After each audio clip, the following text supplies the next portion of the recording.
सर्वांना नमस्कार. माझं नाव अथर्व गुंफेकर आणि मी college of agriculture business management इथे शिकत आहे. आज रितेश सरांच्या इथे द फार्म इथे जो मी स्टार्टअप विषयक जो वर्कशॉप अटेंड केला, त्याच्यातून जे तुम्ही एक आपल्यात म्हण असते की आपण एक रोपटं लावतो आणि त्याचं वटवृक्ष होतं. तर हे वटवृक्ष कसं करायचं, एक स्टार्टअप जेव्हा एकदम तुमचा सीड स्टेजमध्ये असतो आणि तिथून तुम्ही त्याला कसं ग्रो करायचं, हे सर्व सरांनी एकदमच सुटसुटीत करून समजावून सांगितलं. ॲज अ स्टुडंट बऱ्याचशा गोष्टी आम्हाला माहीत नसतात. ॲग्रिकल्चरल फील्डमध्ये कसं आपण स्टार्टअप कसं पुढे नेऊ शकतो, आपल्याला फंडिंग कसं मिळू शकतो हे माहीत नसतं.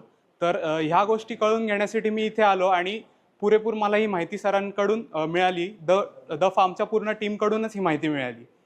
तर मी सर्व स्टुडंट्सलाही आवाहन करेल की माहिती नसलेल्या गोष्टी आपण जाणून घेतल्या पाहिजेत. आणि द फार्मचे मी आज खूप आभार मानतो की मला इथे बोलण्याची संधी दिली आणि हे सगळं ज्ञान माझ्यापर्यंत पोहोचवलं. थँक्यू.